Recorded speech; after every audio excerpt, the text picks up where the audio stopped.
दोस्तों आज बात करेंगे कि लंबी बाती का दीपक कहाँ यूज होता है और गोल बाती का दीपक हमें किस देवी देवता के सामने प्रज्वलित करना चाहिए और वट वृक्ष, आंवला का वृक्ष, तुलसी का वृक्ष के नीचे हमें किस बाती का दीप लगाना चाहिए उस बारे में बात करेंगे। दोस्तों आइए वीडियो शुरू करने से पहले आप सभी से निवेदन है कि मेरे चैनल पर नए हैं तो मेरे चैनल को सब्सक्राइब जरूर करें, बेल आइकन को प्रेस करें और वीडियो पसंद आता है तो शेयर जरूर करें। दोस्तों दो तरीके की बाती का प्रयोग हम अपने दैनिक पूजा पाठ में करते हैं, एक लंबी बाती, एक गोल बाती।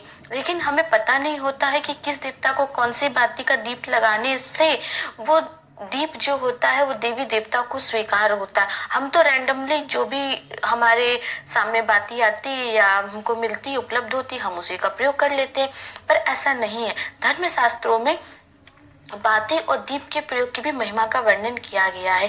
कहते हैं कि लंबी बाती का दीपक जो होता है वो कार्य सिद्धि, लक्ष्मी प्राप्ति का प्रतीक होता है। लंबी बाती हमारे धर्म में बताई गई है कि जब आप किसी देवी देवता के आगे, किसी देवी के आगे लंबी बाती का दीपक लगाते हैं तो उससे माता बहुत ही प्रसन्न होती हैं और हमारी आस्था में वृद्धि करती है, हमारे वंश की वृद्धि करती है।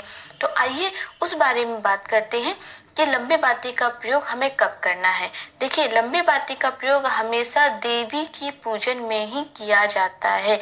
लंबी बाती कहते हैं कि जितनी लंबी बाती का प्रयोग आप करेंगे, ऐसा कहा गया है, उतनी लक्ष्मी की वृद्धि होती है, हमारी आस्था की वृद्धि होती है।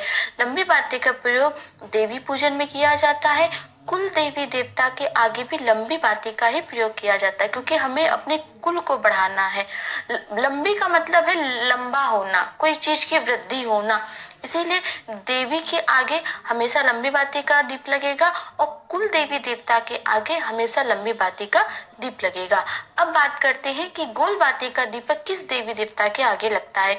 गोल बाती चूंकि स्थिरता का प्रतीक होता है, इसलिए हमेशा देवताओं के पूजन में गोल बाती का प्रयोग किया। जब आप मंदिर जाएं, देवता के आगे अगर आपको दीप प्रज्वलित करना है तो आप गोल बाती का प्रयोग करेंगे। अब बात करते हैं जो पूजनीय वृक्ष हैं उनके नीचे कौन सी बाती का प्रयोग करना चाहिए। आंवले के नीचे हमेशा लंबी बाती का ही दीप प्रज्वलित किया जाता है क्योंकि आंवले का वृक्ष लक्ष्मी स्वरूपा होता है, इसीलिए हमें लक्ष्मी को बढ़ाना है, इसीलिए हमेशा लंबी बाती का दीप लगाएं। पीपल वृक्ष के नीचे गोल बाती का दीप लगाया जाता है क्योंकि वो स्थिरता का प्रतीक होता है। तुलसी मैया के कुंडे के आगे भी गोल बाती का ही दीप लगाया जाता है, वो भी स्थिरता का प्रतीक होता है, वही दीप माता रानी को स्वीकार होता है। तो आपने आज के वीडियो में ये जाना कि लंबी बाती का दीपक देवी को लगता है, गोल बाती का दीपक देवता को लगता है और विभिन्न विभिन्न पौधों में अलग अलग तरीके की बाती का प्रयोग होता है। तो मिलते हैं किसी नए वीडियो में नई जानकारी के साथ, तब तक के लिए ओम नमः शिवाय।